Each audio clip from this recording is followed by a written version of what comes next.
everyone, thanks for tuning in. You're listening to Home in Progress by Repcolite Paints, sponsored by Benjamin Moore, and I've got a ton of stuff that we're going to cover today. That's not so much a ton. It's two different topics, but there's a lot of stuff within those two different topics, and they're completely... talk about disconnected topics. I'm not going to tell you what the second one is. It's a lot of fun. That's coming up. Right now, though, let's talk about smells. Yeah, smells, odors, stinks. Let's talk about stinks. I guess they're not always stinks. I shouldn't always just assume. Experience tells me when we talk about smells, it's stinky. But that's not necessarily the case. They can be great things. Of course they can be great things. Smells. Let's just get moving on. Smells are really, really powerful things, right? We've all noticed that before. Smell is really, really powerful. And part of the reason why smells have such an impact on us is because the sense of smell is wired differently from every other sense. I don't know if you knew this. I didn't know this. But other senses, sight, sound, touch, taste, all of those senses get routed through our brain in a way that allows our brain to sort and then, kind of configure the information before it reaches our emotional centers. But smells don't work that way. They completely bypass the thinking part of our brains and they go straight to the emotional part, the feeling part. And that's why odor-evoked memories tend to be way more emotional and usually extend way back earlier, in our lives than memories triggered by the other senses. And that's why, like a whiff of Grandma's kitchen, the smell of Grandma's kitchen, just the slightest hint of that can transport us back to childhood and Grandma's kitchen way faster than just a photograph can. The smell emotionally places us in Grandma's kitchen.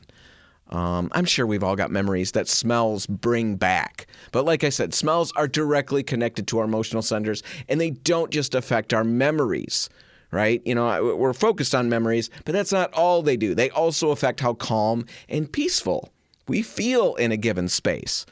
My kid, he just bought a house, and I'm so glad he did. Because sometimes I run stuck trying to figure out what in the world am I going to talk about on the radio this week. This is episode 456, 456 episodes. What new is there to say under the sun? Well, my kid bought a house, and oh man, it's a treasure trove of content. He bought a house. It had lots and lots of cats in the house. Okay, picture house, ton of cats, and a dirt crawl space that the cats had access to. Now, you don't have to be an animal expert to put two and two together and figure out how the cats made use of that crawl space. It was unreal. So he's got that he's dealing with. On top of that, the home inspection turned up the happy information that he had a squirrel living in his attic, and then... about 3 weeks ago or so, I was helping him paint, and I was confronted by what can only be described as a living force in that home. Well, not living. That's the wrong word. It was a very dead, extremely dead force. He's got this little entryway, and this is the area where the squirrel is living above the ceiling in there. So the squirrel's living in there, and once the weather started heating up, that room started to stink in such a profound way. Such an impacting way that I quit using that entrance entirely. It was horrible. You'd open the door, hold your breath, and just hope you could make it to the other side. And get into the house and then get that door closed. But even once you got in and shut the door behind you, the stink was there. It was like stuck to you. It grabbed you. It held on to your clothes. It held on to, everything. And it was just with you the rest of the day. It was a horrible. Turns out it was a dead possum under the entry. So he has a squirrel up above that he's working on and all the mess that a squirrel will create and all the stink. And then he's got a dead possum. And he called and he said, "Hey, Dad, I found that stink." And he was not sounding chipper when he called. He was, he was not pleased. He was having a hard time maintaining his composure because he was calling Basically, it was as he's discovering this, he's on the phone with me. So it was quite an experience for both of us. But anyway, he's trying to get his words out, and he's telling me there's a dead possum under there. And I said, are you sure? He says, I'm looking at him. And then everything that I knew about possums, which there isn't a whole lot that I knew about possums. But one of the things I know is that they do play dead. So I made sure he poked him with a stick a few times to make sure he was dead. Turned out, yep, truly and really dead in there, stinking it up like there's no tomorrow. So anyway, all of those smells are just kind of hanging out together in his house, kind of rubbing elbows, kind of just smushing themselves together and creating just an entire aroma that I equated with his house. His house is now not permanently, but at that point, it was completely locked in my brain, completely connected to this amalgamation of horrible smells. All right, so it was kind of depressing for him. It was depressing for everybody, really. It dragged him down in a big way. It felt like an impossible hill to climb. The house was cute. They were adding in new paint colors, and that was really making it look, beautiful and welcoming and all of that. But the smells were so strong and all pervasive that they kind of overrode every change he was making. And if you've ever dealt with something like that, you know how frustrating, how, like I said, depressing it can be because, if you're like my kid and I, you may not really know, at least right off the bat, how to deal with something like this. You try the normal things you think to try, but when the smell keeps coming back, it doesn't dissipate. It's not getting any better. You start to wonder, how in the world do you get this fixed? How do you get a smell like that out of a home? We're going to talk about that from time to time over the course of the next few months. Just a bunch of different stinks and smells that people commonly deal with, and then the right way to get them out. We'll tackle things like dead animals. Well, we're not going to literally tackle the dead animals. We're going to talk about dealing with the dead animals, with smoke damage, cigarette smell, sewer gas. Gotta love the sewer gas. Mold. We'll talk about smells that could signal danger and what do you do with those. But before we get into all of that stuff, just little bits and pieces as the summer unfolds, before I get into that, I do want to talk about probably the most important concept that applies to every smell problem that you're going to ever face in a home. See, when you encounter a smell, you've got a couple of options. You can deal with it the way a lot of us do, the way we did with the smells in my kids' home. You can deal with it by trying to mask it, or you can do the better thing, the right thing, and work to eliminate it. A lot of the time, like I said, we're instinctively reaching for products or solutions that only mask the problem. So many of the products that we see on TV or hear about on the radio or, on the internet or wherever we're looking, on the Facebook, on the YouTube, so many of those products are just masking smells. They're kind of couched in a way that maybe it's removing it, but that's not what most of them do. Most of them are just hiding the smell underneath layers of other smells. So masking it is really not the way you want to go. That's a common way, not the right way to go. You want to get those smells out. So skip the air fresheners, the scented candles, the plug-in fragrance dispensers, the essential oil diffusers, potpourri, all of those things. They're all masking agents. Don't skip them entirely. I mean, they can add smells and layers of smells to a home, but don't use them to eliminate a smell because it's not going to eliminate anything. It's just hiding it for a little bit. They put a new smell in place. We think the other smell is gone. And then when the candle goes out or the spray kind of dissipates, the smell's right back. So that's masking the problem. Now let's talk about the better solution, eliminating the problem. And when we're talking about this, there are basically 3 real approaches you can try. And you should think of them as your toolbox against stink. These are different tools for different jobs, and I'm going to walk through them. And as I do that, your goal is to just be aware of them. That's the goal today. Just be aware of these tools and break them out in the right scenarios. So let's get to the toolbox against stink, but let's do that right after this. Home in Progress is brought to you by Repco Light Paints and Benjamin Moore. People often think of paint as just another line item on the project supply list. But here's the thing. Everything you do, every hour of prep, every stroke of the brush, all comes down to the quality of the paint. The paint is the project. Make sure it's the best. And we're back. You're listening to Home in Progress, brought to you by Repco Light Paints and Benjamin Moore. And we're talking about dealing with stinks. And last segment, I talked about basically a toolbox. I just got into this. There's a toolbox in your fight against stink. And there's a number of tools in this toolbox. You need to know about all of them and where you would break each one of these tools out to eliminate a certain stink. Because as I mentioned at the end of last segment, when we're dealing with stinks, we got really a couple of options. We can mask the stink, just hide it under, candle smells and potpourri and air fresheners and all of that. That's not a great way to deal with them because you're not dealing with the stink. You're just hiding it. The right way to deal with it is to eliminate it. And there's 3 different basically sets of tools in your toolbox to eliminate stinks. Let's look at them and we'll break them down one at a time so you understand where you would use each one. All right. Tool number 1, absorbers and neutralizers. Now, these things work by actually interacting with odor molecules, on a microscopic level. They're either trapping these molecules or they're chemically changing them so they no longer produce the stink smell. They're not adding a pleasant smell to compete with the bad one. They're pulling the bad one out of the air or neutralizing it on contact. Now, in future segments, when we talk about specific stinks, we're going to talk about these things and how to use them, how exactly you would use them, practically.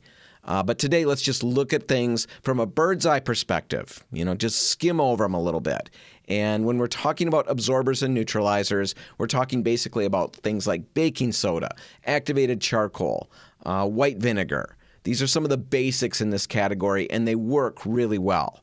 Baking soda, for example, it's mildly alkaline. It neutralizes acidic odor compounds. Now, I'm sure you know this already. That's why we so often, pop a box of baking soda in the refrigerator. It's going to suck up all the stinks and take care of them.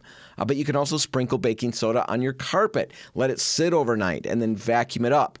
It's a really simple, cheap, and effective solution for mild to moderate odors that are airborne.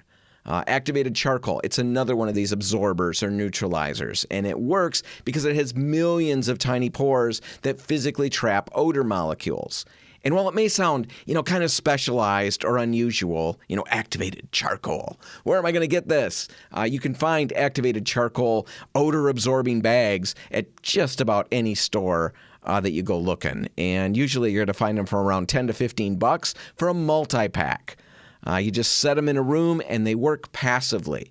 Most of them can be recharged, which sounds really fun. You lay them out in the sun for a couple hours and they're back to life, ready to go again. And usually they'll last up to about 2 years. So activated charcoal, you can find it pretty much anywhere. Go look for that. White vinegar. It's a third absorber or neutralizer. It's acidic and it's excellent at neutralizing ammonia-based smells like urine. See, urine doesn't smell terrible when it's fresh. It's not probably like a rose garden, but comparatively speaking, it's worse as it ages. It's the opposite of people, right? We improve with age, and our smells really go up as we get older. Till we hit a certain point, then we're right back where we started. But right now, the middle chunk is golden smell time, and that's where I'm living right now in golden smell time. Anyway, as urine ages, that sharp, pungent odor develops. And it's happening because bacteria is breaking the urine down, and it's producing the ammonia. Now, ammonia is alkaline, vinegar is acidic, and when the two meet, the acid neutralizes the ammonia and converts it into this odorless compound. It's not covering the smell. It's a chemical reaction that eliminates the molecule that's causing the stink.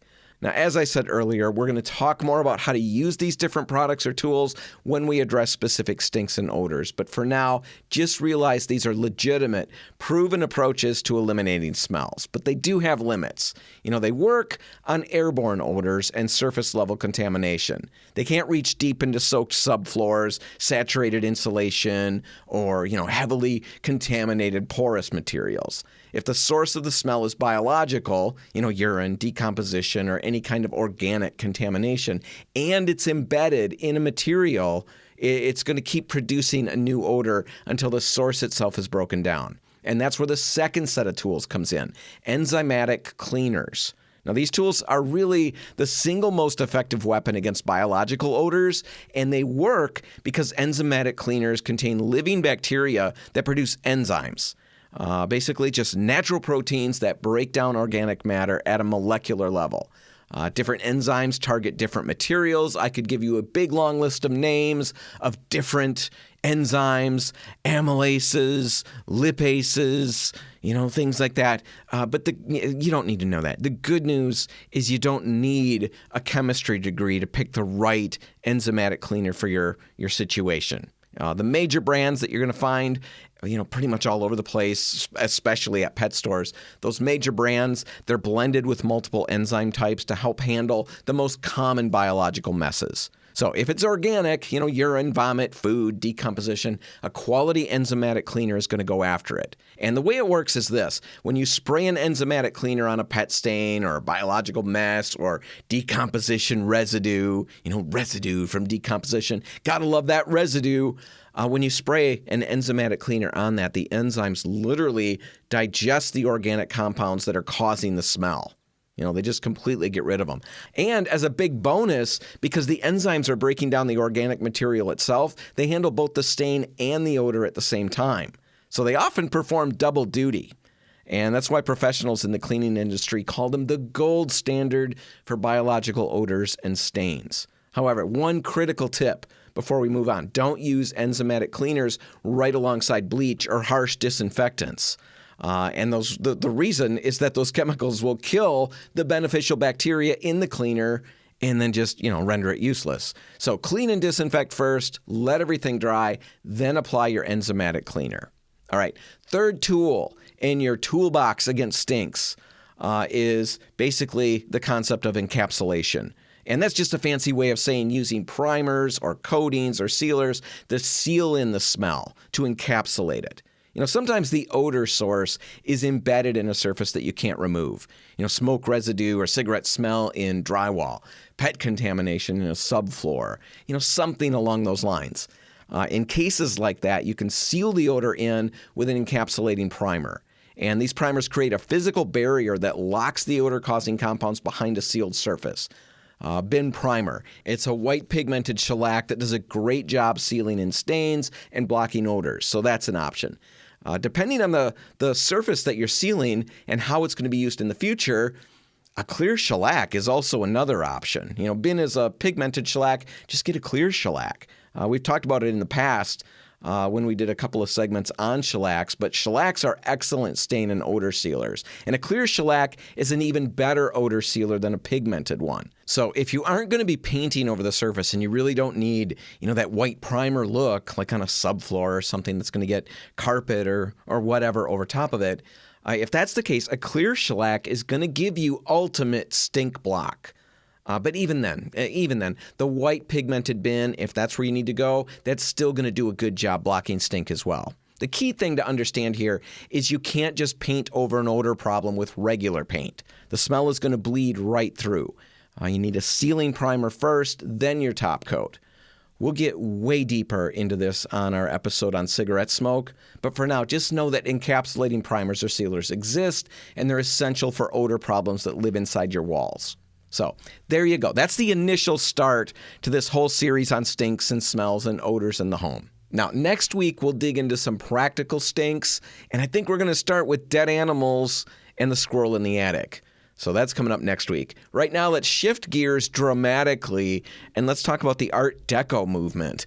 Where did this movement originate? What's the history behind it? And more importantly, why does it matter to us today? We're going to get to all of that right after this. Home in Progress is brought to you by Repcolite Paints and Benjamin Moore. Think about it. You spend hours prepping, sanding, taping, and then finally painting. Don't throw all that work away with an inferior product. The paint isn't just another supply. The paint is the project. Make sure it's the best. And we're back. You're listening to Home in Progress by Repcolite Paints, sponsored by Benjamin Moore. And for the last half of the show, I want to spend a little bit of time on a design style that still feels really bold. Really glamorous and unmistakably modern, even though its big moment in the spotlight arrived like 100 years ago or so. Talking about Art Deco. Now, if you've listened to the show for a while, you know that we've dug into the history and the importance of different design movements that have played out through the years. A few months ago, we talked about Victorian architecture and design. Before that, we spent some time looking at the arts and crafts movement and then at craftsman homes. Now, what makes those conversations so interesting, at least to me, is that these styles, they're not just different looks.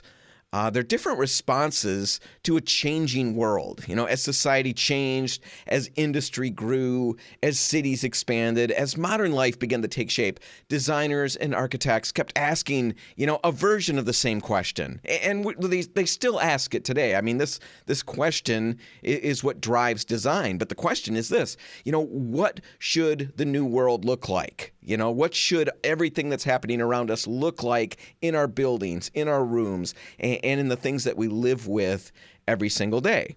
Now, Victorian design, that was one answer to that question. And while it was very much, Victorian design was very much a product of the industrial age, in fact, it was largely able to flourish because of the industrial age and mass production and all of those things. While it was a product of industrialization, the Victorian aesthetic often expressed itself through older historical styles. Basically, it looked backward in a very nostalgic manner. Oh, I wish we had buildings that look like this. The Gothic Revival, for example, reached back to the Middle Ages. That's when things were really beautiful. Let's make things look like that. Other Victorian styles borrowed from classical architecture, from Renaissance forms, and other earlier traditions. The arts and crafts movement, and then later the craftsman style, answered that same question, about how our homes should look in the modern world. They answered it very differently from the Victorians. They pushed back directly against industrialization. William Morris, he was a big-time mover and shaker in this movement. Along with his contemporaries, basically that group said, hey, machines, they're degrading beauty. This group argued that we needed to return to handcrafted goods, to honest materials, basically to quality craftsmanship. They saw beauty in simplicity and handmade goodness. And that's really noble in a sense. A part of that resonates with, I can't say all of us, but a lot of us. A lot of us like the idea of returning to simpler times, simpler materials. But it's still at its core, basically, it literally is a looking backward, just like the Victorians. Victorians, arts and crafts, all saw the modern age, and they wanted to go somewhere else, further back. They wanted to retreat from it. And then comes Art Deco, and it completely breaks that pattern of retreat. Instead of saying that the modern world is ugly and that we need to get away from it, Art Deco adherents said the modern world is powerful and sleek and fast, and with a little bit of effort, we can make it beautiful. And that's a completely different approach. It's not nostalgic, and that's really important. Philosophically as well as aesthetically. It's forward-thinking, it's hopeful, it's confident. And I love that because it's embracing a fundamental truth that we all have to grapple with. We can't literally go back. We can't go back in time. We want to, or we may want to, lots of us do, at many points in our lives. Maybe we want to go back. How many times haven't you said or heard somebody say things were better back then? Those were the good old days. That's when life was really peaceful. And slow and wonderful and all those things. I do this all the time. And I find myself wishing the kids were little again. Or I'm watching the Andy Griffith Show or Leave It to Beaver. And I think those were such simple times. It's so easy. Life was so simple back then. I think many of us get caught up in that from time to time. But the bottom line, of course, and the hard truth that none of us can escape is that we can't go back to those days. I didn't need to take this long to say that. We can't. We're here now. This is what we've got. And I love that the Art Deco movement at its heart saw that, acknowledged it, and said, you know what? That's not a bad thing. It's not a loss. The modern is beautiful as well. We don't need to run from this and live back then in the past. This is a good place to be. Let's make it as beautiful as it deserves to be. Again, it's hopeful. At its very core, it's a hopeful and forward-thinking aesthetic. And it's also beautiful. When you look at the design that came out of this era, it's compelling, it's exciting, it's beautiful.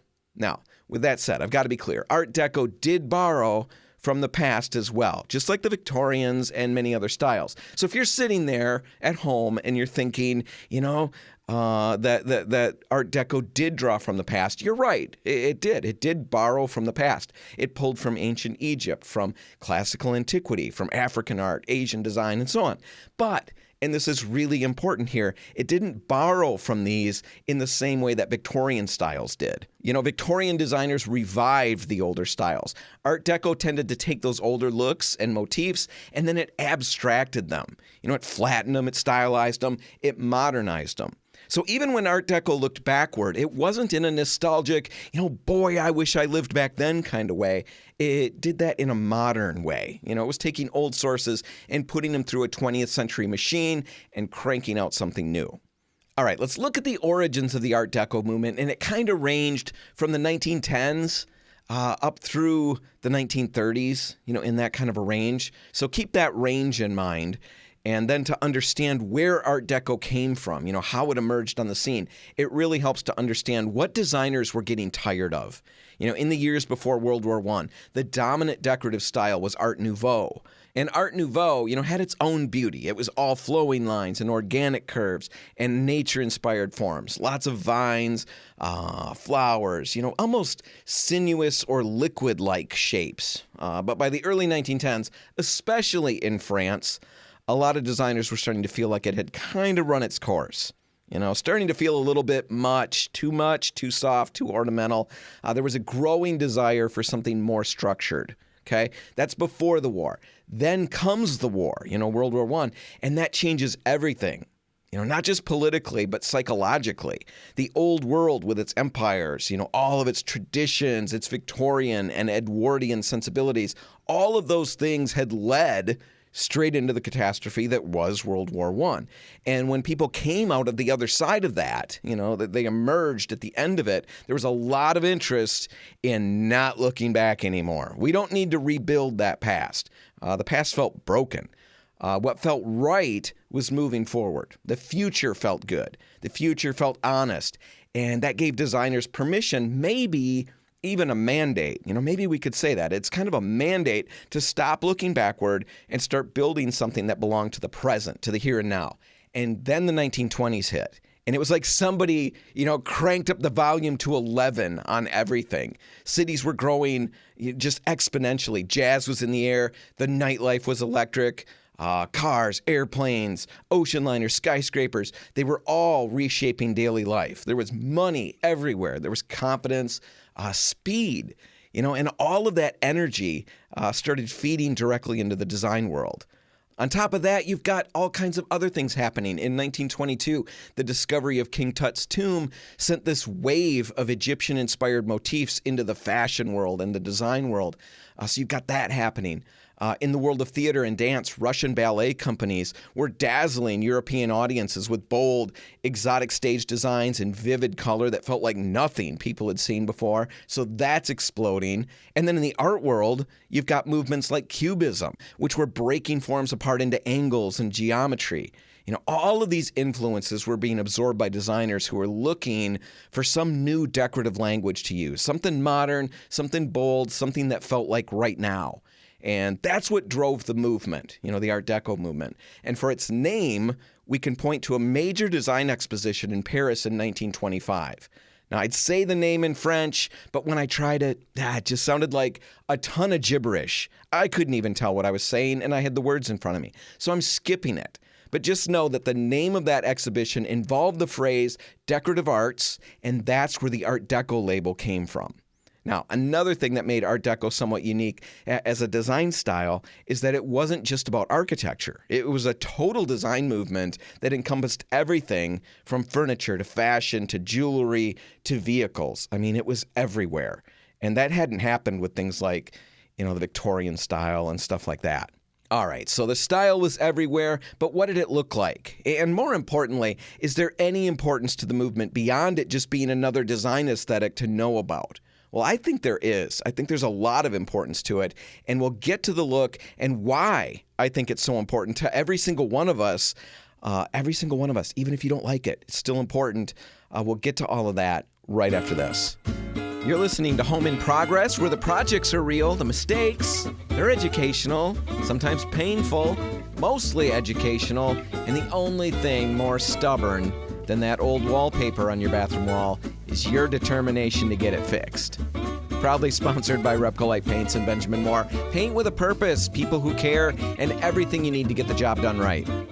And we're back. You're listening to Home in Progress by Repcolite Paints, sponsored by Benjamin Moore. And we're talking about the Art Deco movement. Last segment, we covered the origins of it. Now I want to go deeper, and let's just start with what it looked like. You know, if you're unfamiliar, Art Deco is sharp, clean, controlled. It's deliberate. And I know that's not terribly helpful. If you're looking for some good examples, and you haven't already done this, remember, Google is your friend. Google is your friend. Just Google Art Deco and check out what you see.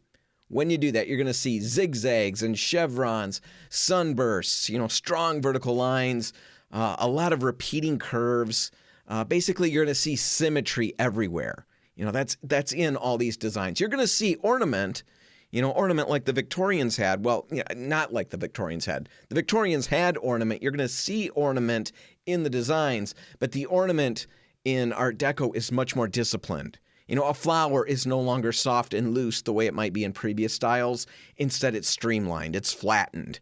The natural form gets turned into a more modern pattern. The lines are straight and sharp. The flower's still there, but it's a modernized version of a flower. Now, all of this translated really easily into architecture. And Google, if you've got your Google window open, just Google the Chrysler Building in New York, and you'll see this building. If you're not familiar and can't instantly conjure an image, you see a building with this gleaming metal crown and this stepped profile. Perfect example of Art Deco in architecture. Think of old movie palaces and hotel lobbies, things like that. Art Deco architecture often dramatized upward movement with strong vertical lines. It was perfect for skyscrapers because it could make a building feel both modern and elegant at the same time. Now, when it comes to homes, Art Deco moved in all sorts of different ways. Furniture, lighting, mirrors, clocks, radios, bathroom tile, wallpaper, glassware, hardware, all of it picked up Art Deco language. So even if the average homeowner never really lived in a pure Art Deco house, plenty of people lived with Art Deco objects. The look filtered down into ordinary life. And inside a room, Art Deco had a really specific feel. Furniture tended to have clean, bold outlines. Think of a club chair with a rounded back and thick, smooth upholstery rather than carved legs and tufted fabric. Cabinets and vanities often used polished wood or glossy lacquer, sometimes with contrasting veneers laid in geometric patterns. Mirrors were a big deal, and they were often oversized and often with stepped or fan-shaped frames, and they were often placed to reflect light around the room. Lighting leaned towards sculptural fixtures, frosted glass, chrome or brass metalwork, and then strong geometric shapes like cylinders, spheres, and tiered forms. All of that was big in the Art Deco interiors. Surfaces also mattered. Where a craftsman room might celebrate quarter sawn oak or something like that, an Art Deco room wanted everything smooth, polished, and deliberate. So lacquered finishes, mirrored panels, marble or polished stone on tabletops or floors, chrome hardware instead of wrought iron. The whole idea was that every surface should look like somebody really made a very intentional choice about it. Now, color could go two different directions. Probably a number of different directions, but two main directions. Sometimes Art Deco rooms were rich and dramatic. Black lacquer against ivory walls, deep emerald green, burgundy, navy, with metallic gold, maybe silver accents. Other times the palette could be, like flipped, way softer. Cream, pale jade, dusty rose, smoke gray, muted blue greens. But even then, however the room went, it was always really, really, really intentional. The colors were placed. They weren't accumulated over time. There was contrast that was intentionally sought after. It wasn't just clutter. And that's really the thing that set Art Deco interiors apart from something like, a Victorian room, where the beauty often came from layering, pattern on pattern, fabric on fabric, objects gathered and arranged over time until the room felt full and rich. An Art Deco room didn't want to feel collected. It wanted to feel composed, like somebody designed the whole thing as a single statement. So that's what Art Deco looked inside, and that was Art Deco in the 20s, the roaring 20s. But one of the really interesting things about Art Deco is that it didn't disappear when the economy collapsed. It adapted to what was going on. After the stock market crash of 1929, the full-blown luxury of the 20s Deco was way harder to pull off. Right? Exotic materials, elaborate lacquer work, lavish metallic finishes, all of that got scaled back. But the core idea survived and evolved into something that designers came to call streamlined modern. And what that looked like was a shift in the shapes, basically. Where 20s Art Deco loved strong verticals and sharp angles, the 30s version started pulling from the look of modern transportation. Trains, ocean liners, airplanes. So the corners got rounded a little bit. Lines got more horizontal. Chrome showed up where gold used to be.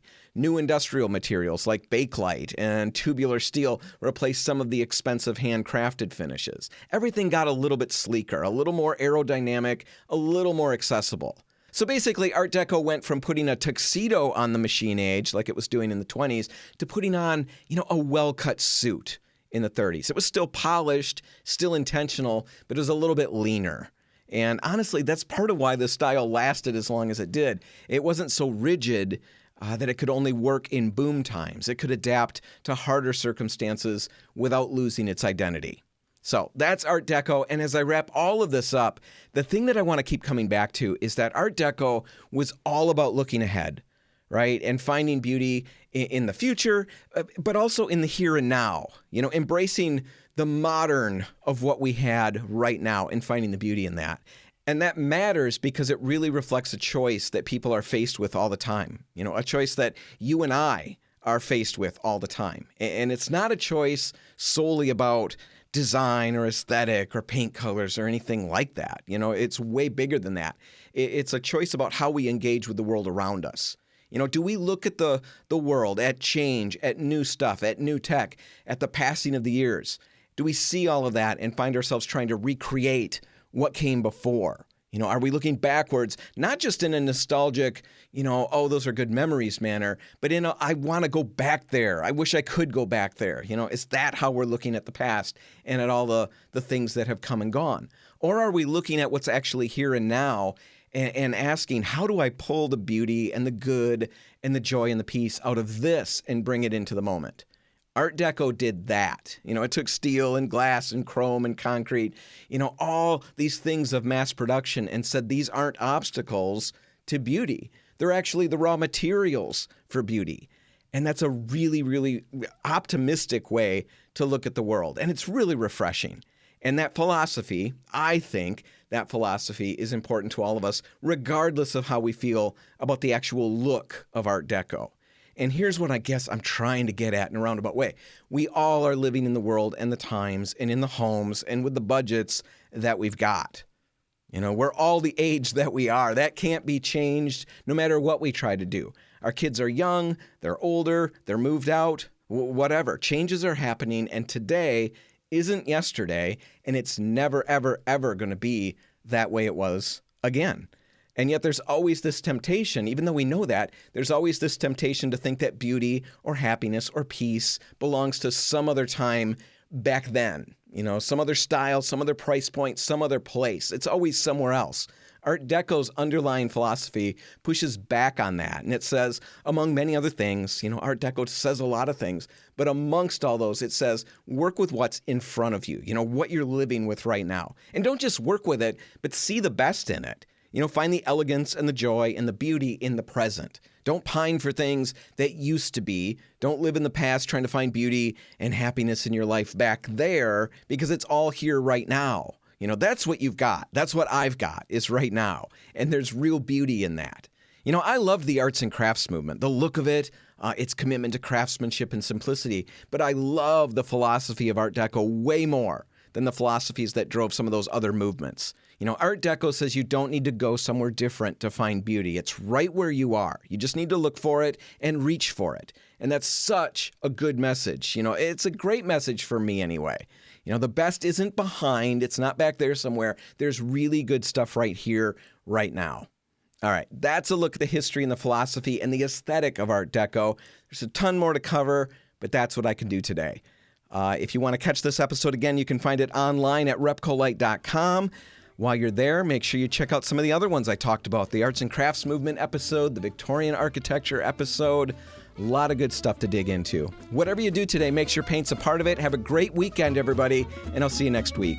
For Home in Progress by Repcolite Paints, I'm Dan Hansen. Thanks for listening.